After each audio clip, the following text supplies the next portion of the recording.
And the Lord scattered them from there over the face of all the earth, and they left off building the city. That is why its name is called Babylon, because it was there that the Lord made the languages of all the earth sound like babbling. And from there the Lord spread them over all the earth. These are the descendants of Shem, or the sons. So look at that 10. 10 literal Aramaic idiom, births. Those that were born. Sons born of Shem, or to Shem, who lived 100 years. Was born Arpachshad 2 years after the flood. And Shem's line, or his lineage, after the birth of Arpachshad was 500 years, and to him were born many sons and daughters. And Arpachshad lived 35 years, and to him was born Shelah, and the line of Arpachshad after Shelah was born was 403 years, and to him were born many sons and daughters. And Shelah lived 30, and to him was born Eber. Okay, that's the Heber, Heber, or Eber, where the Hebrews emerged from. And Shelah's line after the birth, or his lineage after the birth of Eber, was 403 years, and to him were born many sons and daughters. And Eber lived 34 years, and to him was born Peleg. And Eber's line after Peleg was born lasted 430 years, and to him were born many sons and daughters. And it goes on and on and on, right? Gets to Nahor, who lived 29 years, and to him was born Terah. And Nahor's line after Terah was born to him lasted 119 years. That's his lineage.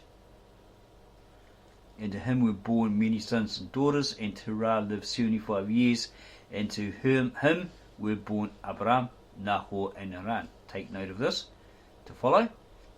These are the descendants of Terah. To Terah was born Abram, Nahor, and Haran, and to Haran was born Lot.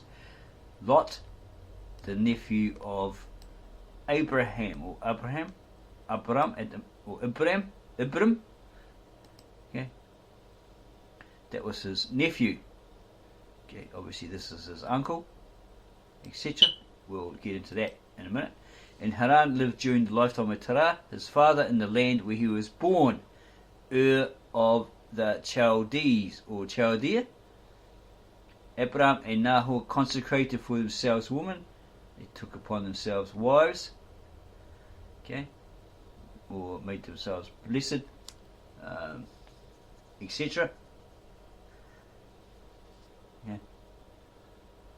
Themselves woman, and the name of Abraham's woman was Sarai, and the name of Nahor's woman was Milcah, the daughter of Haran, who was the father of Milcah and Iscah. Right. So keep note of this, because it will pinpoint something in a minute or two. And it happened that Sarai was barren. She had no children. She couldn't have children at that time.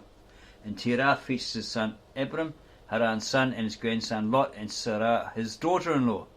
Okay, so that's Terah's daughter-in-law, because she was married to Abraham, or Abraham, later called Abraham, and the wife of Abram his son. Okay, so Terah, Abram is his son, Terah's son, and Sarai his daughter-in-law, because they're obviously married. And he went out with them from Ur of the Chaldees to go to the land of Canaan. Okay, so Abraham, the later patriarch Abraham, wasn't a Hebrew. Okay, he's a Mesopotamian living in the land Ur of the Chaldees. And they moved, and they came as far as Haran and settled there. And the age of Terah was 205 years, and Terah died in Haran.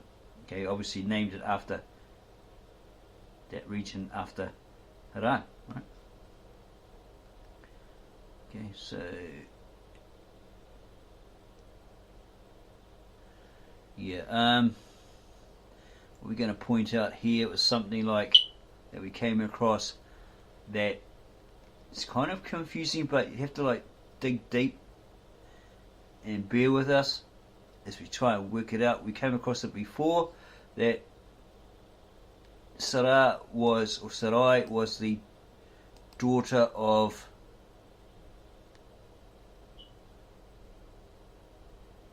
Nahor? Because Milcah. Okay, this is Nahor's wife, right? She's called Milcah, the daughter of Haran.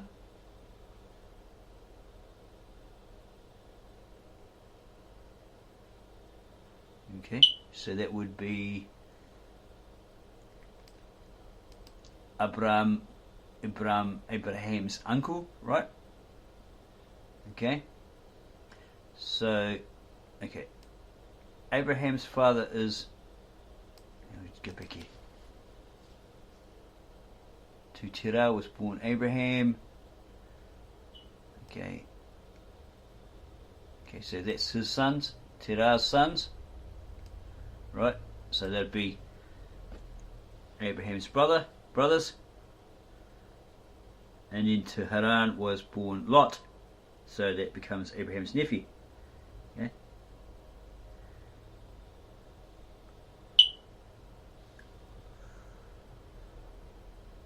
Okay, then they chose themselves wives, and the name of Abraham's woman was Sarai, later to be called Sarah,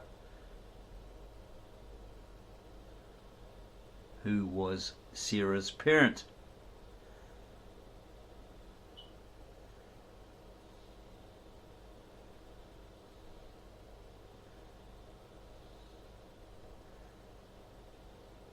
Was it Haran's daughter?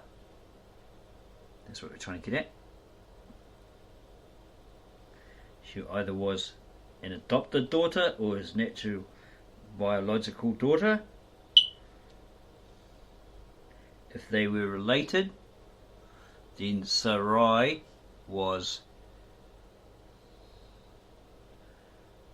a relation to Abraham. Was she his sister, or was she a cousin? That's what we're trying to work out.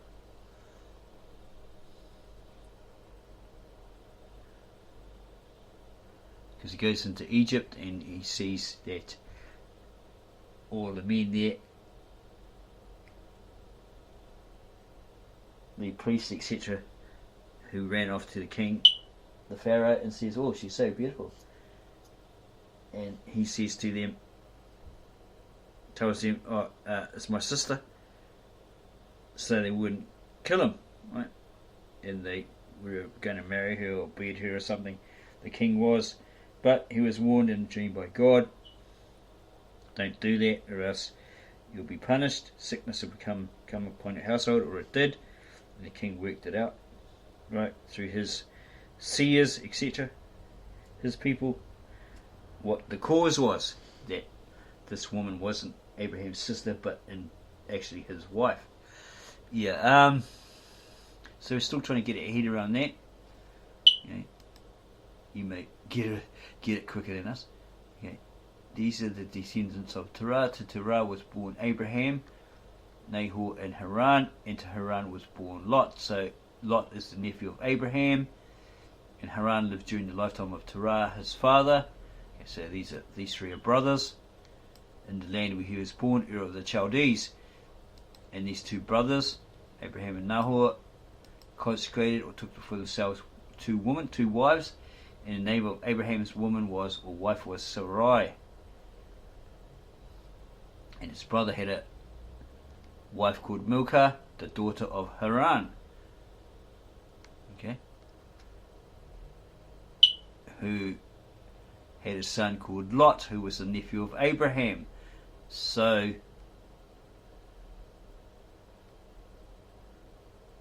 looks like it's all related. Okay. It's all within the family. That's what it looks like. Can you see that? It was they kept it within that family. Okay, Milcah. Yeah, because Milcah was the daughter of Haran, who was a brother of Abraham. So that would have been his. Is that his? Hang on. Nahor's the brother of Abraham. So his woman, being the daughter of Haran, his other brother. So wouldn't that be his niece? If Lot is his nephew? Okay.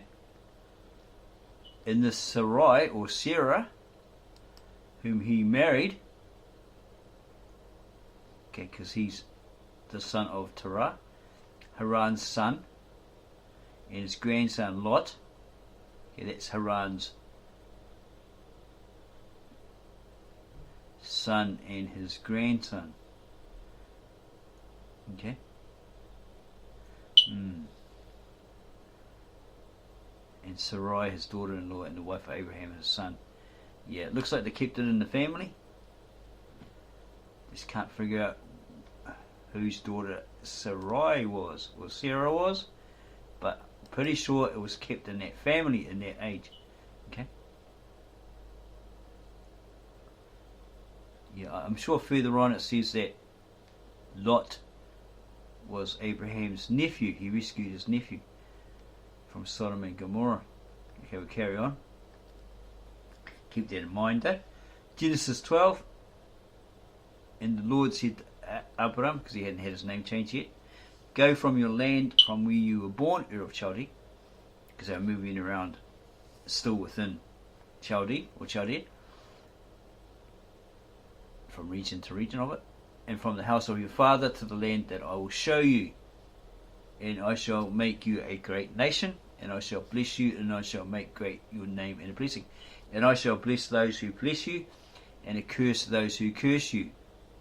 And I shall bless all the generations of the earth through you and your offspring or descendants. And Abraham did as the Lord commanded him, and Lot went along with him.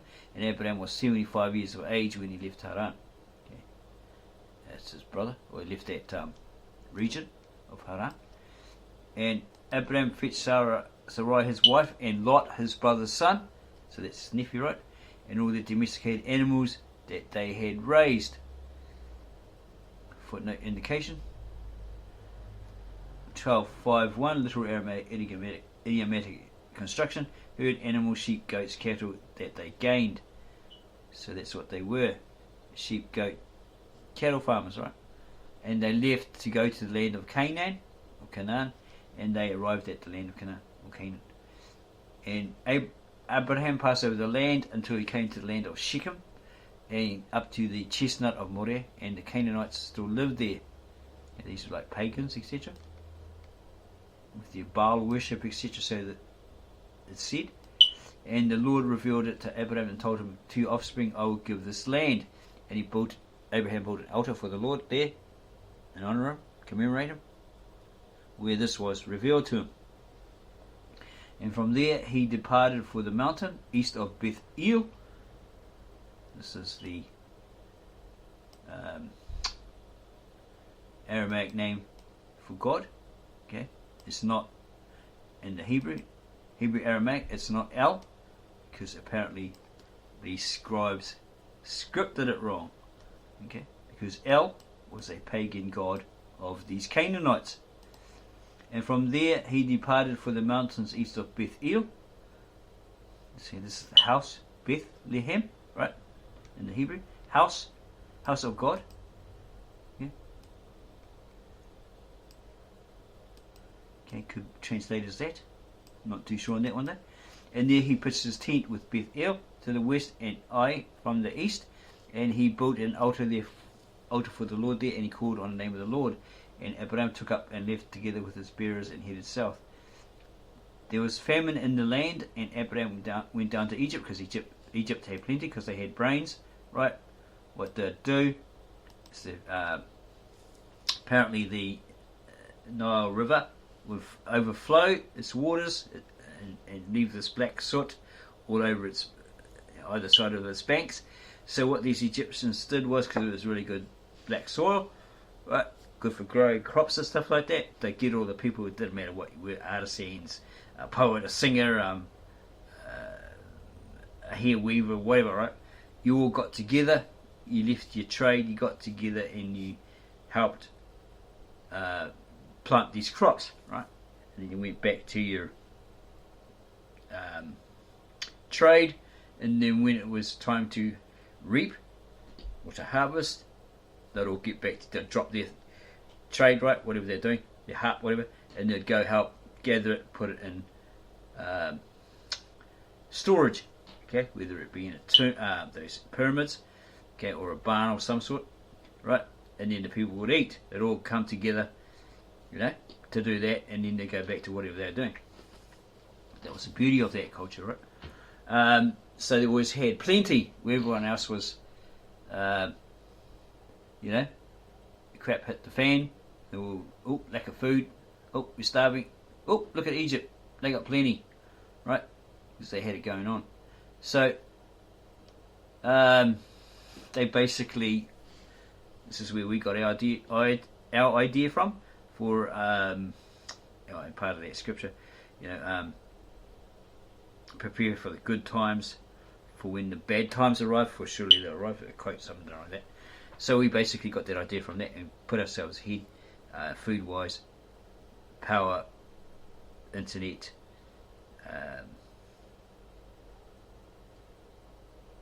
food-wise, etc. We put ourselves ahead by anything from 3 to 6 months to a year to 2 years.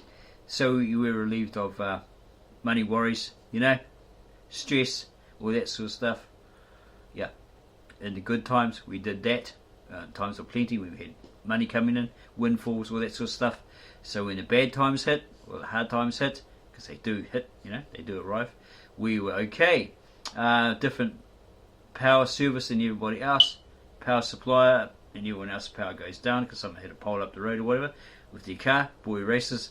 Theirs power's all out, ours is still going. Sometimes it affects us as well, but yeah, we usually still got power with the streets like in darkness. Okay, back to this.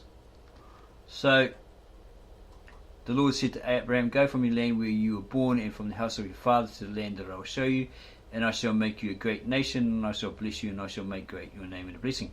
And I shall bless those who bless you, and curse those who curse you, and I shall bless all the generations of the earth through you and your offspring or descendants to follow, right?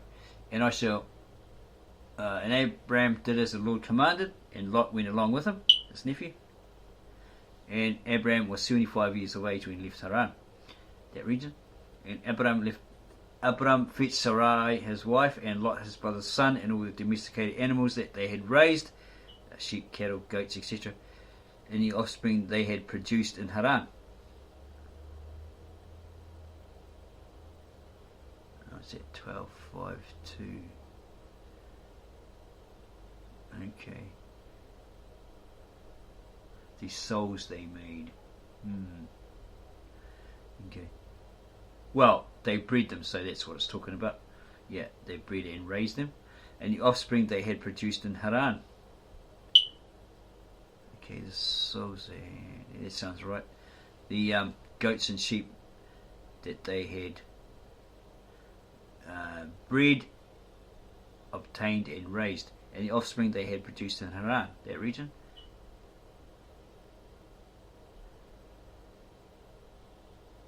And they left to go to the land of Canaan, and they arrived at the land of Canaan. And Abraham passed over the land until he came to the land of Shechem, and up to the chestnut of Moreh, and the Canaanites still lived there. And the Lord revealed it to Abraham and told him, to your offspring I will give this land. And he built an altar for the Lord there, where this was revealed to him. And from there he departed for the mountain east of Beth El, and there he pitched his tent with Beth El to the west, and maybe it's Ai, not really sure, Ai, from the east, and he built an altar for the Lord there, and he called on the name of the Lord. And Abraham took up and left, together with his bearers, and headed south. There was famine in the land, and Abraham went down to Egypt to live there, because the famine consumed the land where he was. And he was close to entering Egypt, and as he was close to entering Egypt, he said to Sarai his wife, be aware, take note, I know that you are a beautiful wife to look at. She must be pretty hot. And as the Egyptians see you, they will say, this is his wife. They will kill me and let you live. take it by force, right? Would they really do that? Was that Ma'at, 42 laws of Ma'at around then? But then it could have been laws for Egyptians, right? One Egyptian doesn't kill another. Maybe something like that. Who knows? Maybe these House of Consciousness, these Kemet followers, could put a comment below and explain that. Was it active at that time? Did they know? And did it apply just to Egyptians, Egyptian to Egyptian, or to all men, foreigners and domestic? Okay, and as the Egyptians see you, they will say, this is his wife, they will kill me and let you live. We will say that you are my sister, then they will be nice to me because of you, and they will let me live because of you. And as Abraham entered Egypt, the Egyptians saw that his wife was very beautiful, and the courtiers of Pharaoh, well, in the Egyptian, ancient Kemet, supposedly that means house. It's not actually referring to a person, but you could use it in the context of the house of, because apparently that might be a Greek word. Okay, and all his household with great plagues, because Abraham was treated well because of her and was given flocks. And we go back here. And the courtiers of Pharaoh saw her and praised her before Pharaoh, telling him she's pretty hot. And Abraham's wife was fetched, let's say Abraham now, was fetched to the house of Pharaoh. And the Pharaoh called Abraham and told him, what is this that you... Oh, jeez, we jumped one. And the Lord struck the Pharaoh and all his household with great plagues, because Sarai was the wife of Abraham. That's what they figured out through a dream. Okay. And the Lord struck the Pharaoh and all his household with great plagues, because Sarai was the wife of Abraham. Oh, well, that's why, right? Not a dream. He realized, maybe through his magicians, they told him this is the reason why. And the Pharaoh called Abraham and told him, what is this that you did to me? Why did you not reveal to me that this was your wife? And why did you say, this is my sister, and offer her to me for a wife? Behold, now fetch your wife and leave. And the Pharaoh commanded his men to send him and his wife away together with everything he had. So he got rich, right? Cattle wise, goat wise, etc. Right? 12:17, literal Aramaic idiomatic construction. And there struck the Lord the Pharaoh with the strikes, him and the children of his home.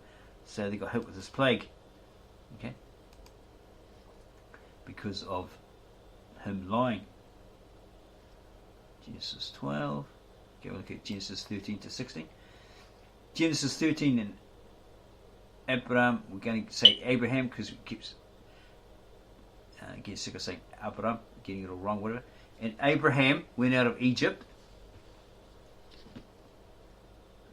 13:1 literal Aramaic idiomatic expression, went up from Egypt. He left Egypt.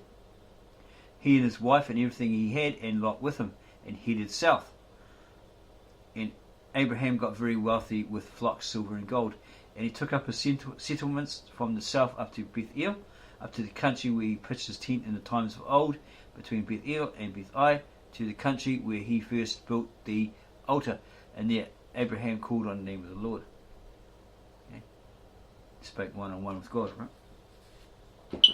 And also Lot, who went with Abraham, had flocks and bulls and plenty of good tents. And the land was not sufficient for both of them to inhabit together, because their flocks could not be separated, and so they could not stay together.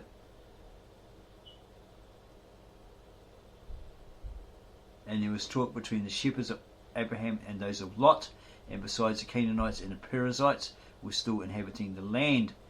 And Abraham said to Lot, there should not be talk between you and me, between my shepherding and your shepherding, for we men are brothers.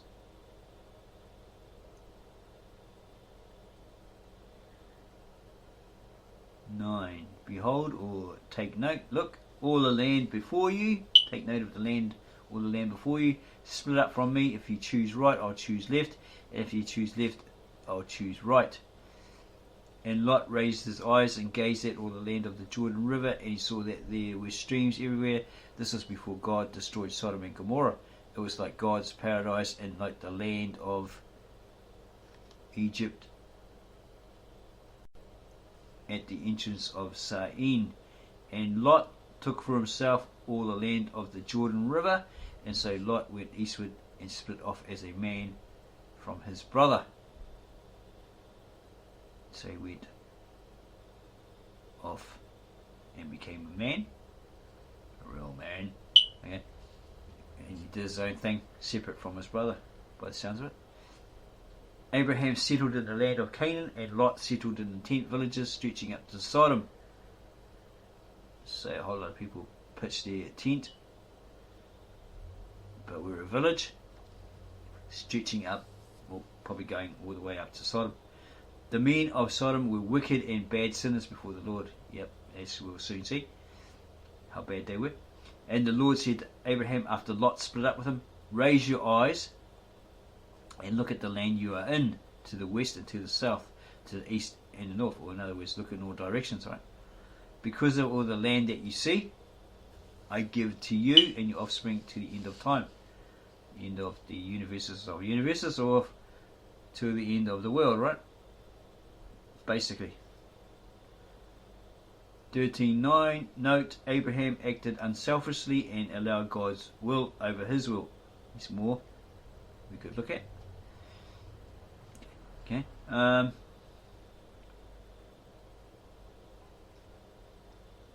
Because of all the land that you see, I give to you and your offspring or descendants to the end of time. Okay, generation after generation. And I shall make your seed or your descendants like the sand on the earth, that if you can count the sand on the earth, then you can also count your offspring or descendants. Father of many nations, right? Rise and wander in the land to the extent of its length and its width, for I have given it to you. I, God, have given it to you, Abraham. And Abraham came, entered, and settled among the chestnut trees of Mamre and the Amorites, of the Amorites, who lived in Hebron, and there he built an altar to the Lord, a memorial commemoration honouring God, right? Okay, here it is here, 13:15, little Aramaic idiomatic expression, to the end of the universe. Genesis 14, and it happened during the days of King Amraphel of Sumer, King Arioch of Delasar, King Chedorlaomer of Elam, and King Tuel of Goim. So look at that. 14:1, literal Aramaic name, Gilayeh. Most of the names as the names in the following verses are transliterated poorly in English. It's a challenge to try and find the true reading of these names and compare them to the cuneiform tablets of that period. It's outside the scope of this project, or this translator's project, and not essential to an understanding of the story of this segment of scriptures.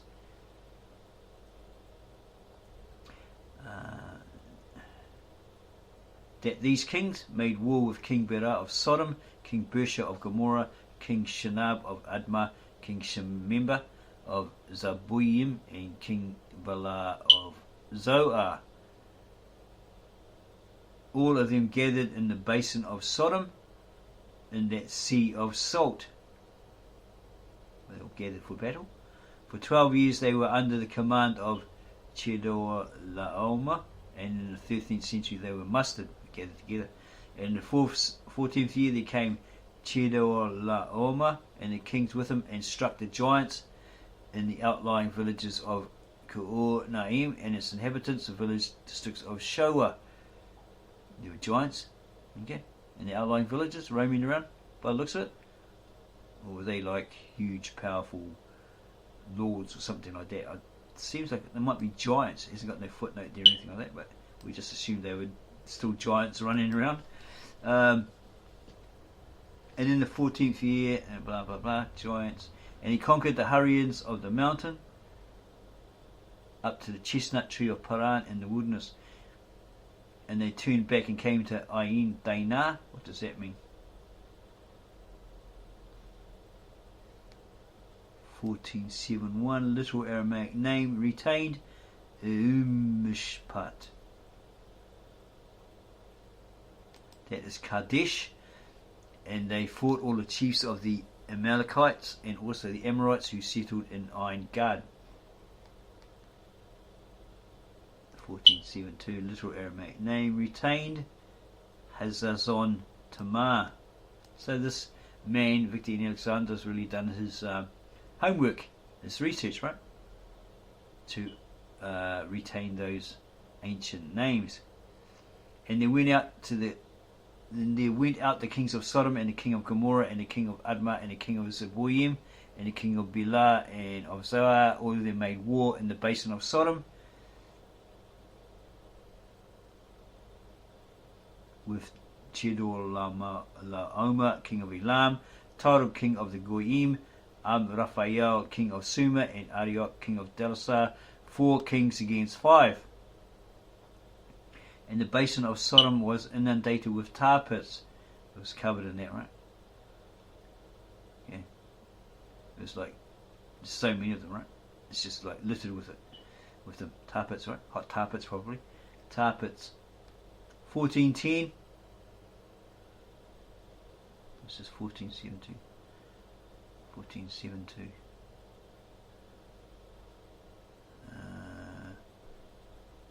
Aramaic name retained Hazazon Tamar. 1410, literal Aramaic figure of speech, pits of tar.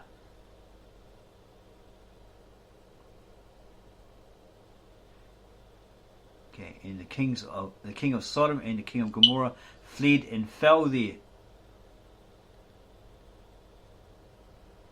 1410-2, literal Aramaic idiomatic expression retained, they were defeated there. They lost the battle. And those who were spared fled to the mountain. Yeah, they didn't chase them and wipe them all out, right? They just let them go. Let them carry on. And those who were spared fled to the mountain. And they carried off all the flocks of Sodom and Gomorrah and all their food, and they went. Okay, so because they defeated these kings, the king of Sodom and the king of Gomorrah, and whatever was left, their flocks, goats, sheep, whatever, and their food, and they took off. And they fetched Lot, the brother of Abraham, and all his flocks, and went with them as he had settled in Sodom. So they grabbed that guy, Abraham's nephew, and by force basically took him to Sodom. Okay? And there came those who escaped and saw Abraham the Hebrew. Okay, it's saying here he's a Hebrew. Okay, so at some point he became a Hebrew. Okay, maybe he merged with Eber, the forefather of the Hebrews. So he went from a Chaldean to a Hebrew in these texts, ancient texts, as he was encamped by the chestnut of Mamre, the Amorite, the brother of Anah and Eshcol. So he must have met that Heber at some point and teamed up with him, unified with that particular tribe and its descendants.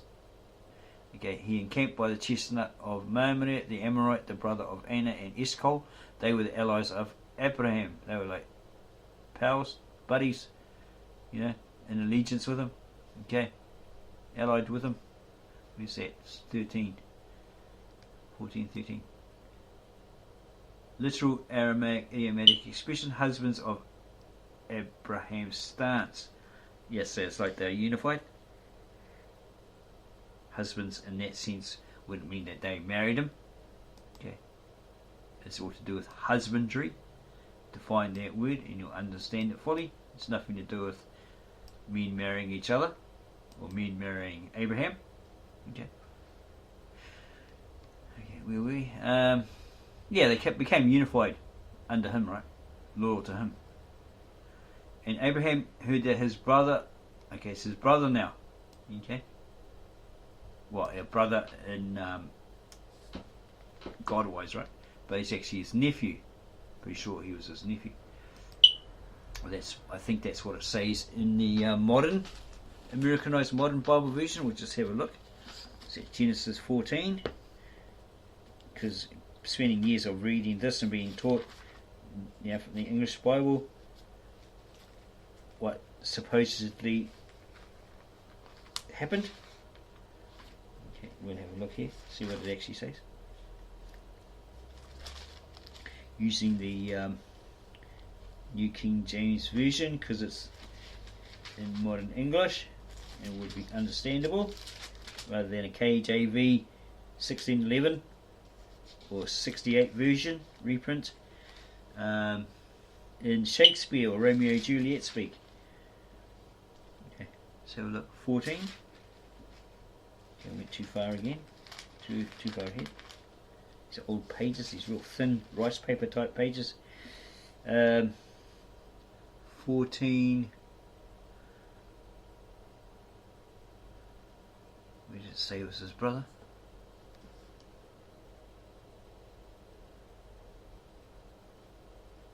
His brother Lot. So it's 14. Where's 14? Okay. And when Abraham heard that his brother was taken captive, he armed his trained servants born in his own house, 318, and pursued them unto Dan. We didn't realise it was his brother. We thought that he was his nephew. Okay, pretty sure it's his nephew. Yeah, in this New King James Version it says brother. So have a look at the King James Version, see what that says. Probably says the same thing, being King James. Yeah, pretty sure we were taught or told that that was his nephew. He went down and rescued his nephew Lot. Okay, just going to have a look at that, check that out. Might even be different in the NIV. Okay, 14. Gosh, these old pages, these old books, old versions. 14. Jeez, you need a thimble and a wet finger to turn the pages. Yeah. Now, when Abraham heard that his brother was taken captive, he armed his 318 trained servants who were born in his own house. And I've gone too far. Right. So that's 14. Yeah, heard that his brother was taken captive. Yeah, well, what we looked at before indicated that he was Abraham's nephew. He was his brother's son. So how could he be his brother? Something's not right there.